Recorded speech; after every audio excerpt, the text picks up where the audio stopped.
La PEI de Valenciennes, à travers l'ESAT Atelier Watteau, gère sur les pentes de l'étang du vignoble 1,5 hectare de vignes. Une démarche originale qui permet aux travailleurs handicapés d'effectuer toutes les phases de l'exploitation à la vinification. Entourés de bénévoles et de parrains, ils permettent la mise en bouteille de 2 cuvées, la cuvée Watteau en blanc et la cuvée des Dentelières en rouge.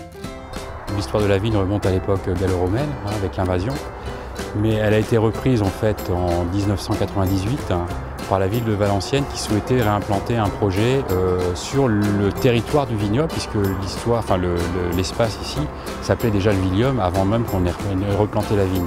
On a continué le vin qu'avait créé Acheval, c'est-à-dire la cuvée Watteau, qui est un vin blanc issu du cépage chardonnay.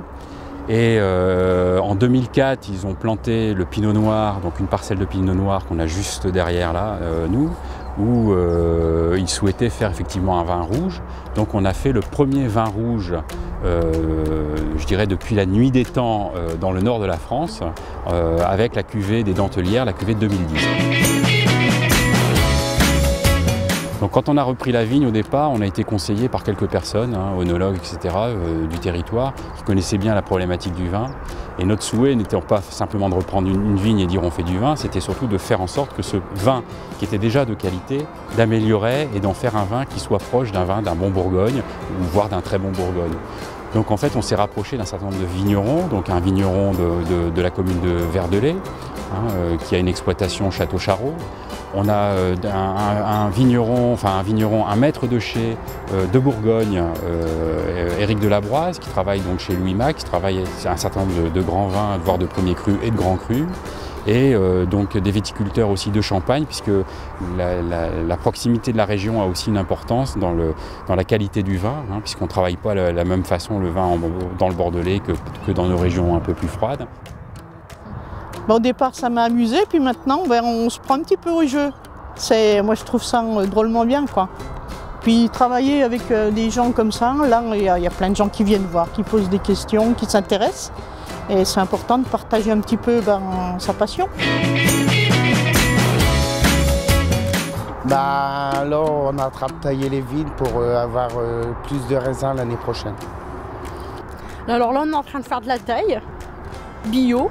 C'est un curson à 2 yeux et une baguette à 7, 8, voire même 6, ça dépend. C'est le fait de faire tailler la vigne, de faire travailler la vigne par des handicapés. Parce que, comme je dis, c'est pas un métier difficile, il ne faut pas réfléchir beaucoup, mais à chaque plan, c'est différent, il y a une certaine réflexion quand même à avoir. Et j'ai trouvé ça très intéressant pour des handicapés. Et puis ça parle de notre métier, comme on aime ça, voilà. Déjà, d'utiliser le travail comme support de communication et d'apprentissage. Et le support ici, pour la vigne, c'est un support tout à fait original et un support de passionné. On voit bien, c'est un métier de passionné.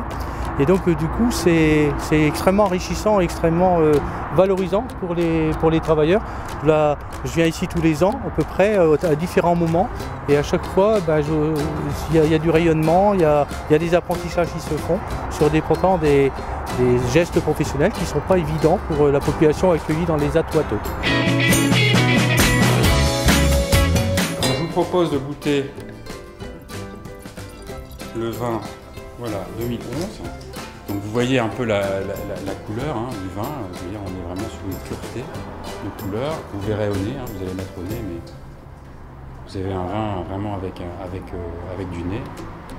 Et quand vous allez le mettre en bouche, vous allez être un peu surpris. En tant que professionnel, on connaît un petit peu le chardonnay et c'est vrai que c'est bien typique des arômes de chardonnay là. C'est très, très agréable. Ça. Ah oui, sans problème, 5 ans sans problème. Ah oui, ouais. Puis il va s'arrondir avec le temps. On a déjà une attaque de bouche qui est relativement ronde, mais avec le temps, la petite pointe d'acidité qu'on a en fin de bouche va s'assouplir, va s'arrondir.